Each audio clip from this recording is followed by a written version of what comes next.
Antes da dor virar rotina, antes da alma aprender a se defender no grito, antes da casa virar campo de batalha espiritual, havia um lar, simples, cheio de falhas como qualquer outro, mas um lar com raiz, com história, com gente que se ama mesmo sem saber demonstrar do jeito certo. Eu sou o irmão mais velho, cresci vendo a luta dos meus pais de perto, o esforço que ninguém aplaudia, a fé que muitas vezes era silenciosa, mas sustentava tudo. Meu pai, um homem firme, trabalhador, honrado. Saiu da roça ainda novo. Foi para o Espírito Santo colher café. De lá veio para Minas e aos 18 anos conseguiu seu primeiro emprego. Petronas. E até hoje, em 2025, são 40 anos na mesma empresa. 4 décadas de entrega, respeito, suor e dignidade. Mas para mim, ele é mais do que isso. É a estrutura invisível da nossa casa. Aquele que, mesmo cansado, ainda acorda cedo, observa, intervém, mesmo quando ninguém chama. Porque pai de verdade não sai do posto. Minha mãe, mulher de garra, de coração grande, mas também de dores que ninguém vê. Carregou todo mundo. Acalmou o choro de uns enquanto engolia os próprios. Fazia comida com oração. Tinha sempre um bença na ponta da língua. Mesmo quando cansada, ainda era abrigo, mas com o tempo foi se perdendo também. Não de corpo, mas de dentro. E eu só entendi isso depois. Meus irmãos, o mais novo, um menino bom. Coração sensível, sempre atento a tudo, observador demais para o pouco tempo de vida que tinha. Carregava mais do que devia, mas mesmo assim seguia firme. O do meio, inteligente, carismático, de presença forte, mas aos poucos foi se perdendo. Primeiro nos pensamentos, depois nas escolhas, depois nas mãos de quem nunca o amou de verdade. E quando a gente percebeu, a escuridão já tinha tomado conta dos olhos. O sorriso era o mesmo, mas o brilho não estava mais lá. Nem toda destruição começa com barulho. Às vezes, ela começa com descuido, com uma brecha pequena, com uma concessão que parece inofensiva. E foi assim que começou na nossa casa. O irmão do meio começou a mudar. Nada tão visível no início. Era só uma conversa atravessada aqui. Um comportamento estranho ali. Um silêncio mais pesado que o normal. Mas quem vive junto sente. A alma da casa muda de cheiro quando algo espiritual entra. Ele começou a se isolar, a sair sem dizer para onde ia, a voltar diferente. O olhar, antes vivo, ficou distante. Tentamos conversar, tentamos puxar, tentamos ensinar. Mas quem não quer ouvir, transforma amor em invasão. E foi o que ele fez. Reclamava de tudo, se irritava fácil, mudava de humor como quem troca de roupa. Enquanto isso, a mãe já sentia, mas não conseguia agir. Ela chorava sozinha, via o filho se perdendo e não sabia mais o que fazer. E a dor de uma mãe é invisível, mas pesa como ferro no espírito. O pai tentava manter a casa firme, falava duro quando precisava, mas até ele começou a sentir que algo maior estava agindo por trás daquilo tudo. As conversas começaram a virar discussões, os jantares viraram silêncios, os olhares se desviavam e a paz começou a sair pela porta dos fundos. O mal entrou devagar. Não pediu licença, não fez alarde, apenas ocupou o espaço onde havia brechas. Mas eu comecei a perceber, comecei a sentir no espírito que a guerra não era natural, era espiritual. E naquele tempo, mesmo sem saber orar como hoje, mesmo sem ter força para jejuar, eu comecei a falar com Deus do meu jeito, porque alguma coisa me dizia: se você não vigiar, essa casa vai ruir.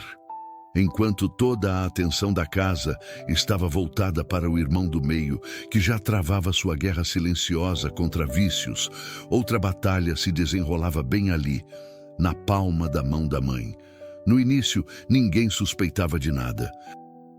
Ela continuava fazendo tudo como sempre fez, cuidando, limpando, organizando, tentando manter a ordem. Mas aos poucos, algo começou a mudar. Sempre que eu passava, ela estava com o celular na mão, com os olhos fixos numa roleta colorida, com sons, brilhos, promessas. O joguinho, o tal do tigrinho, parecia inofensivo, parecia só uma distração, mas o que parecia um passatempo era, na verdade, mais uma corrente invisível prendendo a alma. Falei com amor, falei com firmeza, falei com respeito. Mãe, isso aí é brecha espiritual. Isso aí não é só joguinho. Isso prende o espírito, suga a fé, vicia igual droga. Mas ela reagia na defensiva. Ah, agora nem posso brincar mais. Eu faço tudo aqui dentro de casa. Não incomodo ninguém. E eu entendia. Não era minha mãe falando. Era a cegueira que aquele vício já tinha plantado nela. E então veio o pior. Uma ligação, uma proposta, um golpe. Um suposto empréstimo fácil foi oferecido a ela. Mas para liberar o dinheiro, diziam que precisava fazer um Pix de liberação. Depois mais um. E outro. E quando nos demos conta, já eram mais de 27 mil reais perdidos. O mais doloroso, ela não contou. Guardou sozinha. Talvez por vergonha, talvez por medo, talvez por ainda acreditar que ia recuperar. Só quando o fardo ficou pesado demais, ela se abriu. E o estrago já tinha alcançado a estrutura da família. Foi um dos dias mais difíceis para mim. Não pelo dinheiro, mas por ver a mulher que sempre sustentou todo mundo ser enganada, sendo presa fácil do mesmo espírito que destruía meu irmão. A diferença era só a embalagem. Um veio como droga, o outro como joguinho. Mas a raiz era a mesma. E ali entendi de vez. Essa guerra não é só contra um vício, é contra as brechas que a dor cria. E se eu não lutar no espírito, a casa vai ser levada pela correnteza. Depois das primeiras quedas, das lágrimas, dos gritos, das orações no silêncio, vieram as tentativas. A família se juntou, ajudou, buscou lugar, conversou com gente, fez contato com casa de recuperação e o irmão do meio foi internado, recebido com oração, com esperança. Lá dentro tinha rotina, tinha disciplina, tinha palavra. E por um tempo ele melhorou, voltava mais calmo, conversava, dizia que queria mudar, prometia que agora ia ser diferente. E a gente acreditava. Porque quem ama sempre quer acreditar na mudança. Mas a rua continuava ali, os mesmos bares, as mesmas amizades, as mesmas vozes do passado soprando de novo. Só hoje é só um trago. Você tá bem, não vai te derrubar. E quando a gente via, ele já estava de volta, caído, desfigurado, com o olhar perdido e o corpo quebrado. Foram várias vezes. Idas e vindas, melhoras e quedas, promessas e recaídas. Teve uma vez que ele foi internado numa cidade bem longe, ficou dias sem dar notícia e de repente recebemos uma ligação. Teve um motim, alguns internos fugiram, ele está desaparecido.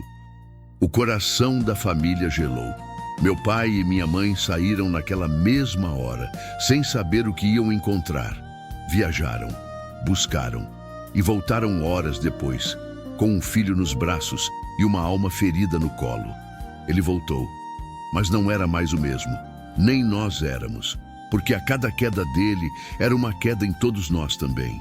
E mesmo assim, a gente seguia tentando, porque o amor verdadeiro não solta fácil, mas a dor também não larga. E era nessa corda bamba que nossa casa se equilibrava. Entre fé e frustração, entre esperança e exaustão, entre oração e grito, a gente sempre acha que já viu de tudo, até o dia em que a cena acontece na sua frente e você percebe que o inimigo não está mais batendo. Ele entrou. Era mais um dia comum, até onde dava para chamar de comum naquela altura. Estava fora, cumprindo minha rotina, cuidando das coisas, trabalhando. E quando voltei para casa, o cheiro denunciou. O irmão do meio tinha usado de novo. Vi que ele estava no muro, fumando. Com aquele olhar distante, sem paz, sem clareza. A mente já não era dele. Subi, tomei a droga das mãos dele. Começou um bate-boca, uma troca de palavras duras. Desci, virei as costas. E foi aí que veio o golpe covarde. Um chute na cabeça. Tudo escureceu. Caí no chão, desmaiei. Meu irmão mais novo me socorreu. Me levou para o médico. Fiz exame, tirei chapa. E como se não bastasse a pancada na cabeça, a queda ainda torceu minha perna. O mesmo joelho que já tinha passado por cirurgia, por ligamento rompido em acidente de moto, a dor voltou. A dor do passado, a dor física e a dor moral. Depois que voltei, ainda debilitado, mal andando direito, não deu nem tempo de respirar. Veio mais uma cena. Recebi uma ligação. Era o irmão mais novo. Ele estava com minha mãe, tentando tirar o irmão do meio de um bar próximo. Voltei para casa, guardei a moto e fui até lá. Quando cheguei, minha mãe estava tentando arrastá-lo sozinha para dentro de casa. Ele bêbado, alterado, resistindo, xingando, provocando. A cena era surreal. Eu, minha mãe, meu pai, meu irmão mais novo, um vizinho e até outros moradores da rua. Todos tentando conter um só homem em estado de fúria. Conseguimos colocá-lo para dentro, mas ali, dentro do portão, o inferno se manifestou. Ele gritava, empurrava todo mundo, ameaçava. Ligamos para a polícia. Ela chegou. Ele baixou a guarda.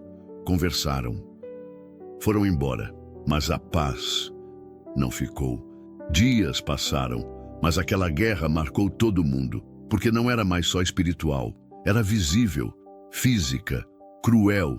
E dentro da nossa casa, a guerra tinha endereço. Depois de tudo, depois dos chutes, dos empurrões, da polícia, das lágrimas, o irmão do meio começou a juntar suas coisas, ia sair de casa, mais uma vez. Só que dessa vez, não ia sozinho. Junto com ele estavam a namorada e o bebê, recém-nascido, inocente, sem culpa de nada. Uma criança que acabou de chegar ao mundo, no meio de uma guerra. Ontem foi um dia bom, um raro suspiro de paz no meio de tanta guerra. Eu estive com o filho do meu irmão do meio. Segurei aquele bebê com todo carinho. Ore por ele. Profetizei. Senti a presença de Deus. Foi leve, foi puro. Parecia que algo estava começando a mudar. Mas hoje, tudo virou. O dia amanheceu pesado, sem explicação. O ambiente da casa estava denso, silencioso demais, carregado demais. Era como se o inferno tivesse feito fila na porta, esperando só uma brecha. Henry seguia por aqui, correndo de um lado para o outro com sua inocência de sempre. Meu pai sentado em silêncio. E minha mãe, como em tantos dias anteriores, estava com o celular na mão.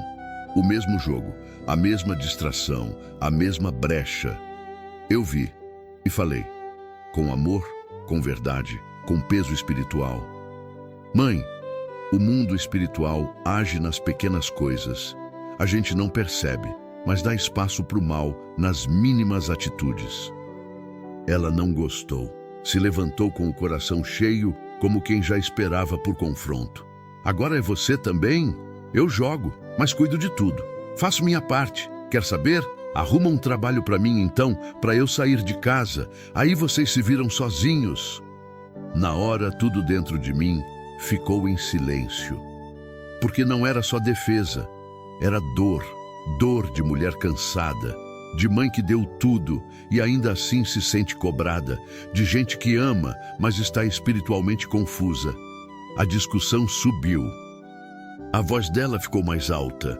O ambiente ficou mais carregado. E mesmo querendo apenas abrir os olhos dela, eu acabei ouvindo o tipo de coisa que machuca.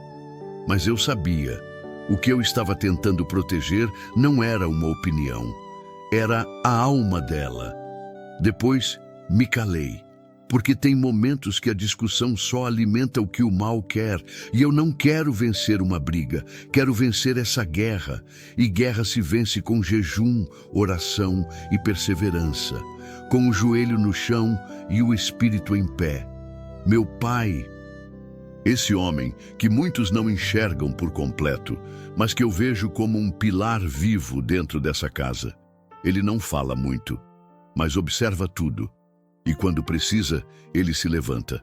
Mesmo depois de 40 anos de trabalho, mesmo depois de uma vida inteira, levantando prédio, carregando cimento, pegando estrada, ele ainda está aqui, presente, firme, com o mesmo espírito de quando saiu da roça, pegou estrada para o Espírito Santo para colher café e veio para Minas com 18 anos para começar uma nova história.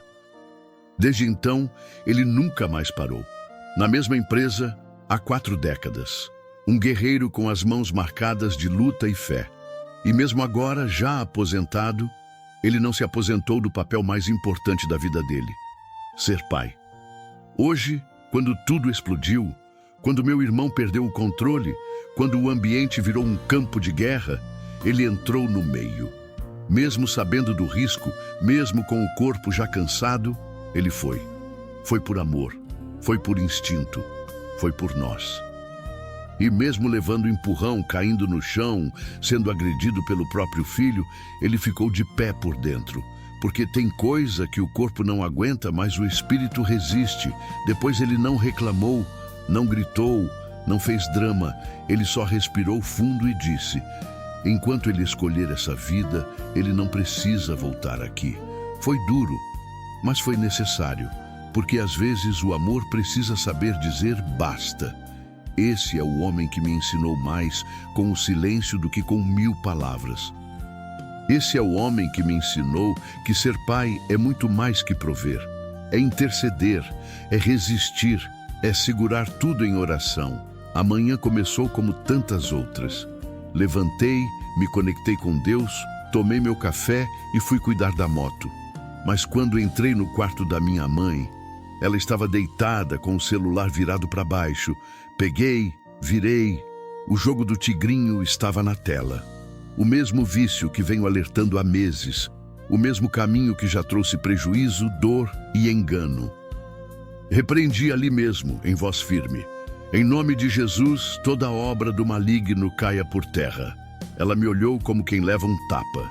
Disse que era só um joguinho, que ela já fazia tudo em casa, que só queria relaxar. Mas eu sabia e sei que não é só um joguinho. É uma brecha espiritual aberta, é roubo disfarçado de passatempo, é a ilusão do lucro imediato que suga a energia de quem mais precisa de direção. E quando toquei nesse ponto, a discórdia começou. Ela levantou a voz. Eu também. Ela disse: arruma um trabalho para mim e eu fico fora de casa. Aí vocês se viram com tudo. E saiu. Ficamos em silêncio. Um silêncio pesado. Mas mesmo em silêncio, o Espírito de Deus me fazia refletir. Quantas vezes a gente briga com quem mais ama? Não por maldade, mas por não aguentar mais ver quem a gente ama sendo enganado?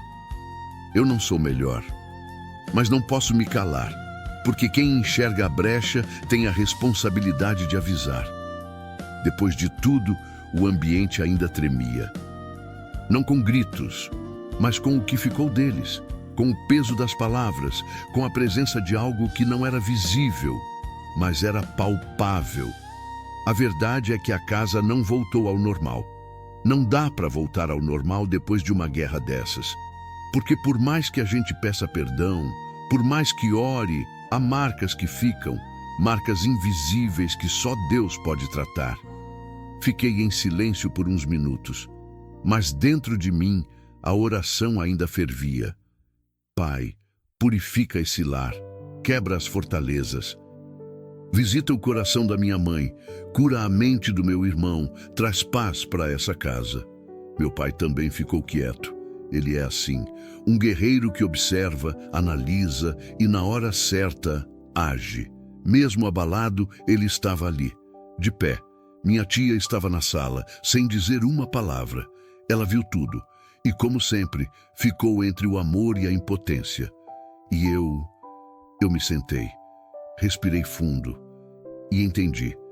Essa batalha ainda não acabou. Ela não se vence só com palavras. Ela é vencida com constância, com joelhos dobrados, com atitudes firmes e com amor que não desiste, mesmo quando tudo parece dizer para ir embora, porque se o inimigo não consegue vencer de fora, ele tenta por dentro. E agora é hora de proteger por dentro, hora de manter acesa a chama, hora de lembrar. A promessa ainda está de pé, mesmo com toda a confusão, mesmo com todo o desgaste, mesmo quando as palavras ferem mais do que murros, a promessa continua viva.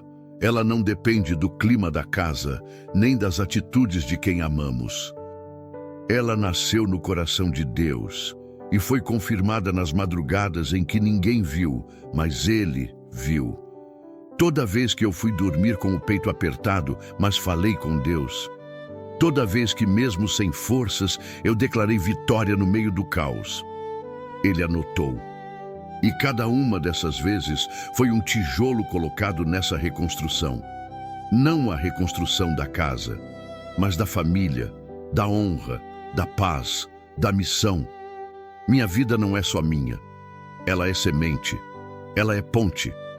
Por isso eu não desisto. Por isso eu continuo de pé, mesmo quando o chão parece desabar. Por isso eu volto a orar, mesmo depois de ser ofendido. Por isso eu insisto em conversar, mesmo depois de ser desacreditado.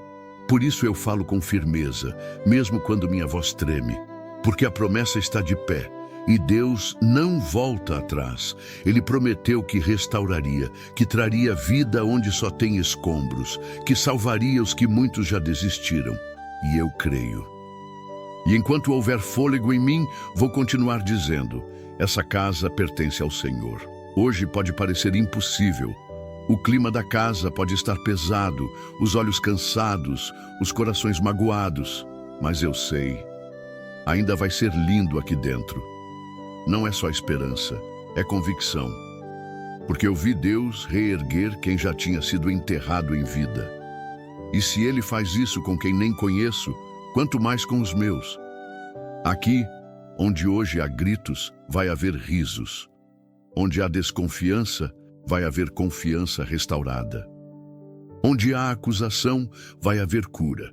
Onde há vício, vai haver liberdade. Onde há ausência, vai haver presença verdadeira, viva, comprometida. E isso não é porque eu mereço ou porque minha família é melhor que qualquer outra. É porque Deus prometeu. E Ele só precisa de um na brecha. Um que diga: aqui não, Satanás. Um que declare: essa casa tem dono. Um que levante as mãos e diga: Pai, eis-me aqui. Esse um sou eu. E se for preciso quebrar o ciclo, eu quebro. Se for preciso perdoar mais uma vez, eu perdoo. Se for preciso calar para não ferir, eu calo. Se for preciso falar para confrontar em amor, eu falo. Mas não recuo, não me escondo, não abandono, porque ainda vai ser lindo aqui dentro. E quando for, vou lembrar de cada noite difícil, de cada oração solitária, de cada lágrima lançada no chão da cozinha e vou glorificar, porque tudo isso vai virar testemunho e a nossa vitória será um farol para outras casas em guerra. Depois de tudo, depois dos gritos, das lágrimas, das quedas, depois do empurrão, da mordida, da dor que ninguém viu por fora, eu fiquei de pé. Não por orgulho, mas porque o chão não é o meu lugar. A casa pode ter tremido, mas Deus manteve as colunas de pé. O caos veio, mas não matou a promessa. E é aqui que começa a virada, porque cada cicatriz virou testemunho. Cada desilusão virou combustível. Cada palavra maldita lançada sobre mim foi engolida pela verdade de Deus. E reconstrução começa dentro, a mudança começa por mim. E se sou eu que carrego essa luz, vai iluminar essa casa inteira. Meu pai ainda é a base, minha mãe ainda é ponte entre o cuidado e o amor. Meu irmão mais novo ainda tem chance de ver tudo novo. E o irmão do meio, não será esquecido por Deus. A promessa permanece. A história ainda está sendo escrita. E esse capítulo termina com um decreto. Senhor, o que começou em meio à dor, termina em vitória. Que se cumpra o teu propósito na minha vida, na minha família e em todos os que ainda vão ouvir essa história. Esse não é o fim. É só o fim do começo. Você que está ouvindo esse testemunho, você que talvez tenha visto brigas, confusões, vícios, portas fechadas, você que tem chorado em silêncio por alguém da sua casa, deixa eu te dizer algo com toda a autoridade do céu. Deus não te esqueceu. Deus não desistiu da sua casa. Deus ainda tem aliança com sua família. Assim como Ele me sustentou no dia do caos, Ele também está agora entrando aí na tua história. Eu profetizo. Toda a maldição que rondava sua casa cai por terra agora. Toda obra maligna contra sua família está sendo quebrada em nome de Jesus. Eu declaro que os gritos se transformem em abraços, que o vício dê lugar à libertação, que o coração ferido seja curado pela paz que vem do alto. Eu libero o Espírito Santo dentro da sua casa, nas conversas, na relação entre pais e filhos, nos quartos, na cozinha, nos sonhos guardados e nos traumas escondidos, que a luz de Deus invada tudo. E se você se sente sozinho nessa batalha, eu te digo, você não está. O mesmo Deus que me ergueu do chão, o mesmo que me deu forças quando eu pensei que ia enlouquecer, está aí agora, tocando em você, te renovando por dentro. Receba, ore comigo agora. Pai, eu coloco essa família diante de ti. Declaro que esta casa será morada da tua glória, que o inimigo não terá mais lugar aqui. Entra, transforma, cura, restaura e firma os teus planos. Em nome de Jesus, amém.